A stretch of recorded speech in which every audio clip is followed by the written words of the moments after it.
Welcome to Impolite MTG, where we're going to talk about Magic the Gathering. and we're not always going to be nice about it. I'm Chris Sliver, Jive Lord. Hey, I'm Dave, Guru of S'mores. Welcome back to part 3 of the State of Design article discussion. Last time we discussed the standard legal stuff. Now we're going to get into the juicy stuff. We will be looking at Commander Legends and Commander Horizons. Oh, whoops, I meant to say Modern Horizons too. Ah, yeah, those damn modern players always complaining about our legendary stuff and their modern legal set. Yeah, screw you. Yeah, should we talk about Commander Legends first then? Yes, let's get into some Commander Legends. Excellent. Oh, I guess you should talk about the draft structure, shouldn't we?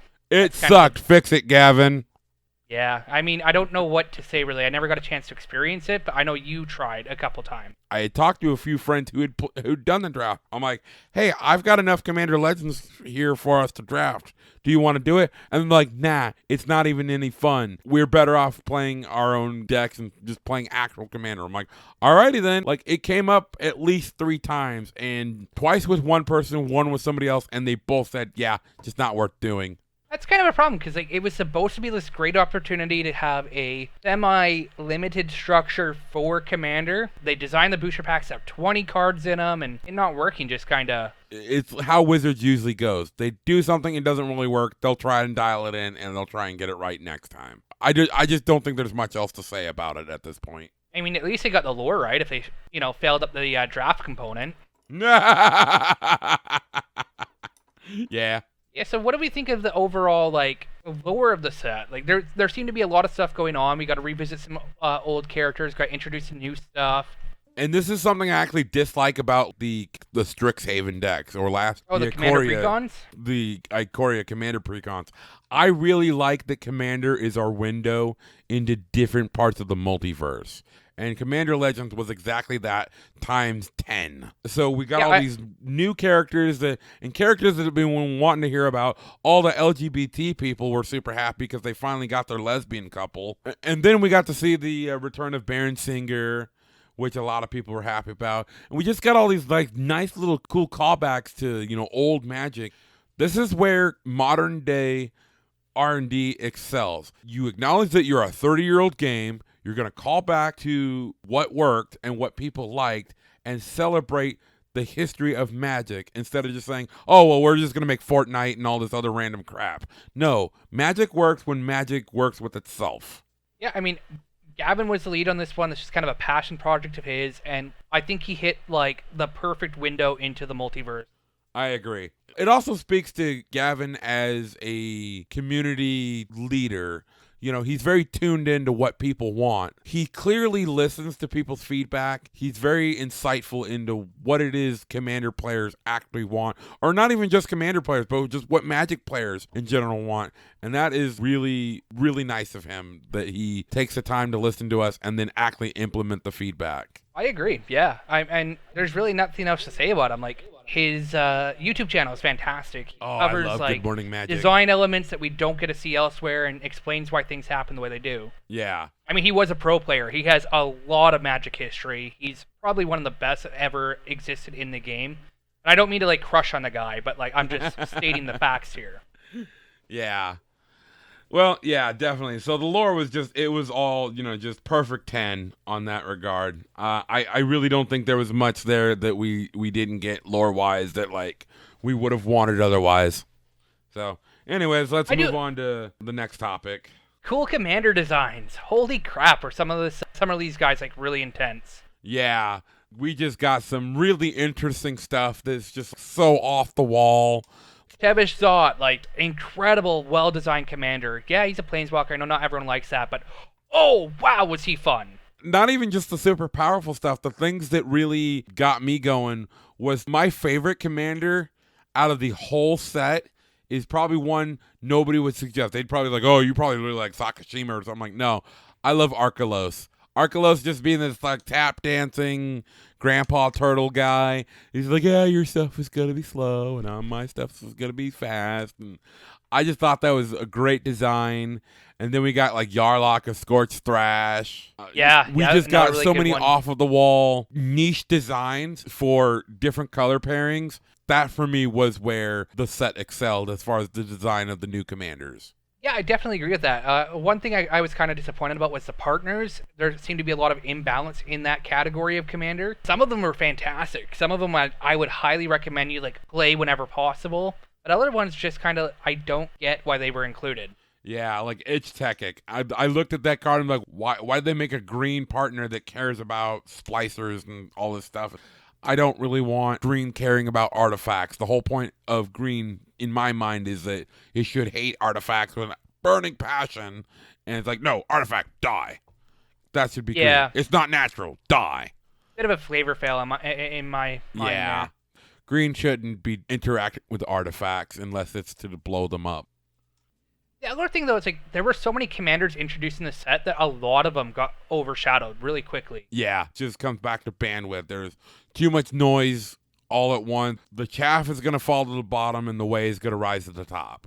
Oh, definitely. We had stuff like Rugrat, the kobold thing that likes to have a lot of keywords on it. Yeah. We had a Chroma who also likes keywords. Like those were really, really cool additions. Yeah. But both kind of get overshadowed by Sakashima, Clark the Thumbless. Yeah. Jessica, Kamal Heart of Krosa, all really, really cool commander options. Yeah, and then that's all the stuff that just rise to the top, and then everybody else is just like, all right, we don't care. Oh, Kodama the E-Stream, man. That was one of the most popular ones. Oof, yeah. I remember when, unfortunately, all that stuff got leaked in, like, German language, and then there's this list of, like, oh, here's all these different partner commanders, here's what they do. Reading the descriptions, I'm like, that one, which is apparently blue, pairs up with that one really well. And so the partners I made out of Commander Legends was Cyanian Elagath, which is mono blue Scryfly. Yeah, and then you realize it doesn't really work as well as you want it to. Yeah, the problem is I have to have both commanders out on the battlefield for the deck to work, and then I get knocked off the plan very easily because the deck is actually reliant on the partners. At first glance, there's a lot of partners that they look fantastic and they work great, but then once you kind of delve deeper into it, you kind of see the cracks on some of them. Meanwhile, some of them are just way too strong on their own. Kodama the E-Street is a beautiful card in the 99. You don't need to run it as a commander. It just works all the time. Like it's a real workhorse in this set. I have it in Tatyova as a combo piece, so yeah. Moving past that, reprints. I will say this. Okay, yeah, we get it. They reprinted Mana Drain. They reprinted Vampiric Tutor, blah, blah. Yeah, we get it. Reprints are nice. That, like, anybody who's been playing Magic for 2 days and understands that there's a secondary market and some Magic cards are worth more than others understands reprint good. Pretty basic and simple. No, the reprints I want to focus on, because this is what Commander Legends got right more than anything as far as the reprints, is they reprinted the Commander Precon exclusive cards from previous stuff. All right? Command Beacon, before it got reprinted here, was $25. Now it's like $3, or it was $3. It got so cheap that I could afford to go get it for all my really expensive commanders where I needed a command beacon because, hey, my commander costs $6. If you kill it, it costs $8. If you kill it again, it costs $10. Fuck paying that. I want my command beacon to get my commander in my hand and replay it. Yeah, the other thing is like getting Path of Ancestry more available is really nice. It creates a second copy of Command Tower. It's just a really nice include. Command Tower, also really nice to see that reprinted and much more available. Yeah, like it's literally worth nothing now, and I want Command Tower to be worth nothing because every deck needs it. Also, Arcane Signet, dude. That's the other big one. I was just about to say Arcane Signet. They printed Arcane Signet in an actual set. A Commander Legends set is exactly where we need these type of cards to be printed. Like, take note, Wizards of the Coast. This is exactly what it means when we say a meaningful reprint. Put it in an actual set. Put it in a booster pack that doesn't cost $25 or $16. Commander Legends packs cost like $5 to $6. You did it right, Gavin. Yeah. I have nothing to add to that. That's fantastic. Yeah. Meaningful reprints are really important, but there was a lot of talk early on about things that warped the format, things that just shouldn't have existed. I mean, Hull Breach and Opposition Agent and Jeweled Lotus, oh my. Right. What do we have to say about these guys, really? The fucking sky was falling on Jeweled Lotus, and then we have it now. I've played it in an actual game of Commander once in Muldrotha, and it just got her out like 2 turns early, and it didn't mean anything. I think the big thing about Jeweled Lotus is everyone thought it would be one of those like super common mythics that we see all the time, where it's just like, oh, you crack a mythic, it's going to be this thing. Yeah. It wasn't. It's No. on the rare end of mythics. Like, Yeah. I have cracked 4 booster boxes and a bunch of miscellaneous packs of Commander Legends. Never saw a single Jeweled Lotus. Oh, man, that sucks. My box of Commander Legends trolled me super hard because I got like 1 or 2 mythics throughout the whole first of the box. I'm like, dude, where's all my mythics? This is bullshit. Jeweled Lotus was the very last pack of my booster box. Trolled me so hard. I had terrible luck with this. I mean, my best pulls were Vampiric Tutor like 4 times. See, I never pulled a single Hull Breacher, never pulled a single Opposition Agent. And these are all the other problematic cards that kind of warp the format. Yeah. And like the biggest problem is like they probably wouldn't have been an issue had they been white. Agreed. Yeah. Oh, we so agree with the community on this. Like, if they were white, no one would bat an eye at them. Would be like, okay, white finally has some good shit. Yeah, Hull white Breacher doing screams white. White is actually starting to show up to the party. So Wizards, Gavin, people who affect that kind of thing. You could have Hull Breacher and Oppo Agent would have been fine. They need to be white. And if you're really, really concerned about them being too splashable, you had a whole cycle in Dominaria where they were literally like 3 of one color. Yeah, 3 white, and it's literally just an anthem on a dude. I run it in God Eternal Oketra. And then the other thing is like the effects you gave Hull Breacher and Opposition Agent. We see this all the time in white. We see them stopping people from like playing unfair Magic. Yeah. If you want to give white a color identity, have it be stopping unfair Magic. Yeah. Tax effects are great against green because, yeah, they can ramp all they want, but they'll have to spend the extra mana in paying for their stuff again. Yeah. Or you don't get to draw a million billion cards and storm off and just sit there and go ham. You get 1 card. It makes Magic fair. White is the color of fairness, and it should do its job and make Magic fair. Hey, I'm putting on my red cap. Make Magic fair again. That's good. I like that. There's your new campaign slogan. Well, I mean, I've never had an issue with white being an unfair color. I thought it was asymmetric board wipes work perfectly in there. Yeah. The other thing is, though, like, we had some really cool sleeper hits in white itself with Achroma's Will that no one really talks about. It's Teferi's Protection Light. It's the poor man's version of it. It doesn't protect everything, but it protects what you want to protect in white. Completely agreed on that. And then we got to talk about the Jessica in the room. Jessica's Will. God, what a sleeper hit that was. If anybody was like a financial speculator, you know, that side of Magic, had anybody called what the financial specs on any of this was, everybody got it wrong. Jessica's Will is dumb expensive now, and it was, when it came out, it was like a $2 rare. Yeah. I knew Jessica's Will was going to be a powerhouse. I didn't realize it was going to be a $30 card at this point. Yeah. We also didn't put 2 and 2 together to, hey, guess what? Jessica's Will and Underworld Breach basically just let you win the game. Wins the game. If you can't win the game with that combo, you kind of fucked up somewhere. I don't know how, but you did. Yeah, well, you were Dave playing a Storm deck. Yeah, that's not a good combination. Dave doesn't know how to do either thing. I don't know how to Dave and I don't know how to Storm deck? Exactly. Aw, come on, man. I can at least get one of those things right. I guess you can Dave okay. I mean, I don't know what that means, but you can have that one. You Dave okay.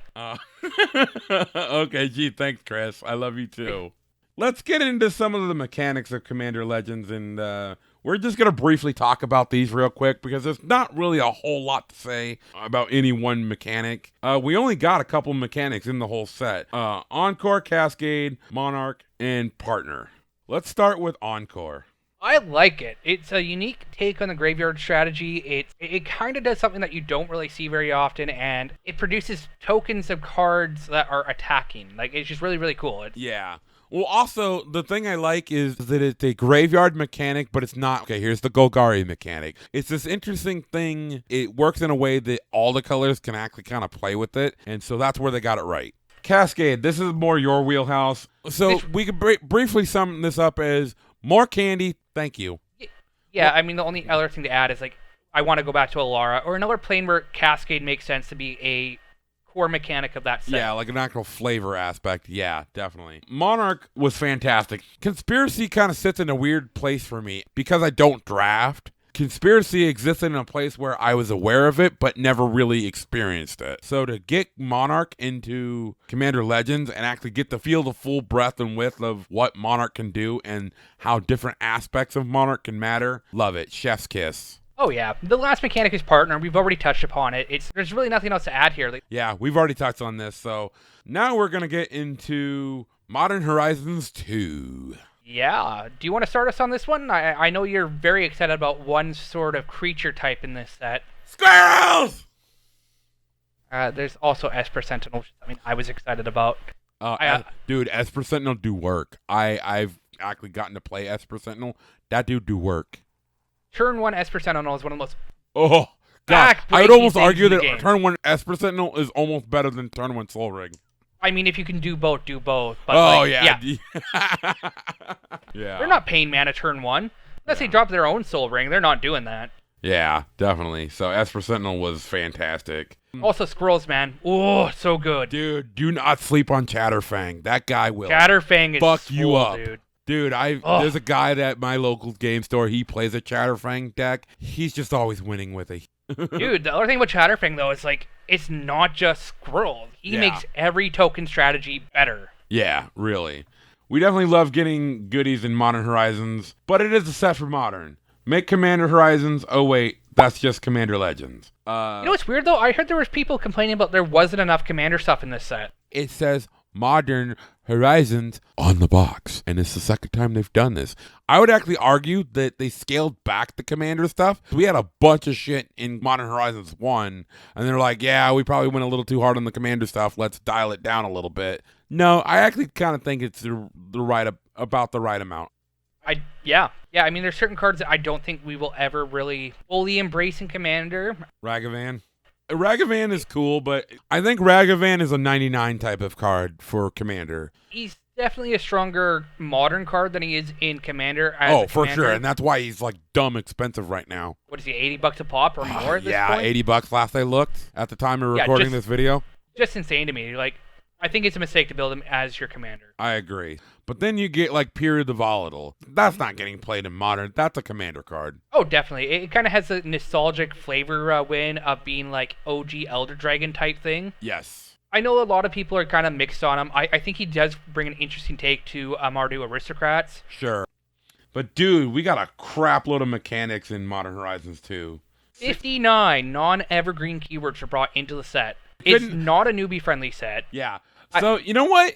I'm actually going to disagree on this topic. I don't think new players are actually disproportionately overwhelmed by new mechanics. The whole game is a big giant, what's all of this? Magic players don't learn to play Magic in a vacuum. Because I've seen a lot of new players come to Magic, and they are picking up Modern Horizons 2, because they're figuring out pretty quickly this has a lot of good juiced up shit for the Commander Precon deck that I just bought. I'm seeing they're buying Precons and they're buying Modern Horizons 2.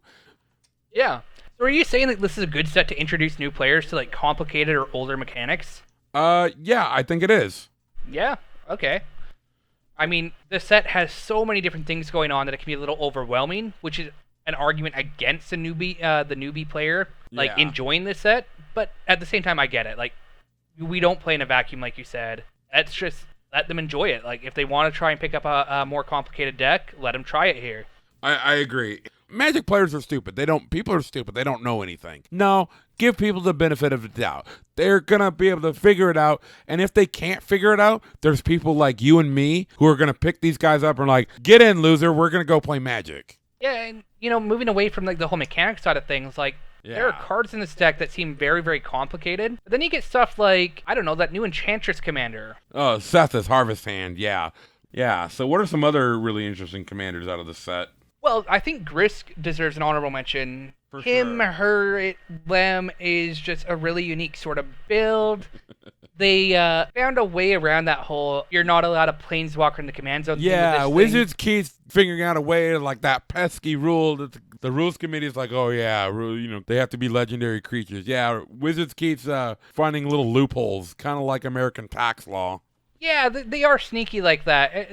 Grist has some really interesting interactions. For example, You can do Umari the Collector as a companion in this deck because it cares about you only having a single card type other than land. And this literally allows you to have Grist in the command zone as it casts a creature there, and then run the entire deck as lands if you want.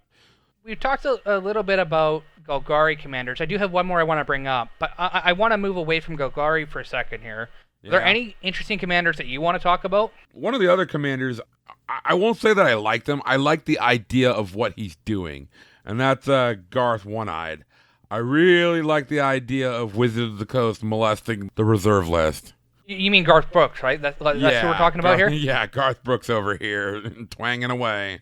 Yeah, fantastic. I mean, I like country music, so I mean, Garth Brooks is a really good commander option. Music. I'm a rock and metal guy. The only problem I have with him really is like he just becomes another 5-color good stuff commander. Yeah, absolutely right. Both of those things are true. You know, I like the fact that we're getting Joe Biden levels of uncomfortable with the reserve list here, and then he just happens to be a 5-color good stuff. Just play all the dumb shit and just win. The problem though is like he also combos really easily. You can go infinite with him. Yeah, he just combos so easily. It's pretty much, yeah. Yeah. And I do think that there should be like an approach to 5-color commanders that's very unique and different from what we're currently getting. Yeah. I don't really have an answer to that right now. It's not really relevant to this conversation. Although I do think it's weird that he's a planeswalker and yet he's not a planeswalker. That kind of leads us to like that gets into the lore stuff, and I don't know. I'm not a lore expert. We'll let the Vorthos figure out why that happens. There's an explanation. I know it. I just don't want to get into it here. But it does kind of lead us into like someone who also really likes planeswalkers, and that's Garth the Lion. Garth is cool, yeah. Oh man, I windmill slammed him into a track, so I'm like, yes! But it would be cool to see like a Golgari Super Friends deck too with him. No man, the answer is Atraxa with this thing. Like, you think so? Yeah. Well, because I always try to evaluate a legendary creature. Like, is it good as its own commander? And it's like some of them are just like, yeah, it's a 99. Garth the Lion is good as a commander. I'm not going to like take that away from it. But I do personally think it's better than the 99. Yeah, I agree with you. I think he excels in the 99. He's just, if he's in the command zone, he's going to draw too much hate. It becomes too obvious what you're playing. Yeah. I mean, Atraxa, there's a couple different decks you could be playing with it. Oh, fuck no, dude. You put out an Atraxa deck, even more amounts of hate. Atraxa is one of those kill-on-sight type of commanders. It doesn't matter what you're doing with it. And people see Atraxa, and they just like, oh, or we're killing you first. Yeah. Yeah, no, I have an Atraxa deck. I sit down, play Atraxa, and it would just beat the crap out of me. And I'm like, all right, fine. Well, if you guys are going to treat me like a monster, I might as well have the satisfaction of being a monster. Play Super Friends. So yeah, definitely. Yeah. What do you think about Asmarano, Mardukadais, and Akulikar? Whew, that's a cool-ass name. I just can't say it yet. Yeah. I've worked on it. Asmarano, Mardukadais, and Akulikar. Little musical you got there. Woo! So yeah, hey man, that's Modern Horizons 2, also known as more toys for Commander.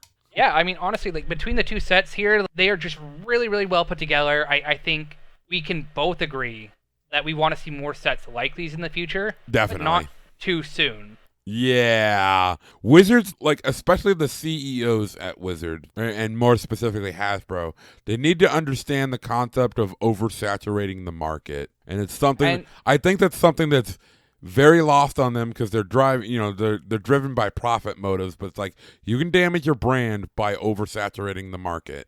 Yeah, definitely. And at this point, like, there's going to be a lot of burnout if we see too much more of this sort of thing. Yeah, exactly. I'm already starting to feel the apathy set in myself with like, here's all the crap that's coming for 2022. And I'm just like, I just don't give a fuck because it's too much and I can't buy it all. And I'm just like AFR. For the first time in quite a long time, I did not buy a booster box of the Premier set because it's like, I don't care. There's not enough in it. There's too much other crap. It's on the heels of Modern Horizons, which I'm still financially recovering from. It's just too much too quick. People only make so much amount of money. There's only so many paychecks in a month. There's only so much expendable income we have. Wizards needs to understand there is a value bandwidth for your average player. And if you cram too much stuff into that bandwidth, you're just going to hurt your own sales because we're not stupid, or we're going to target the stuff that they want. We're going to pass up the stuff that we don't want, and then you have to spend the same amount of money making every single thing. See, this is something that Maro didn't put in his State of Design article, but this is a part of the State of the Design right now. Everything is so expensive. Everything is coming out so quickly. And this is a lesson that he'll probably mention in the 2022 address.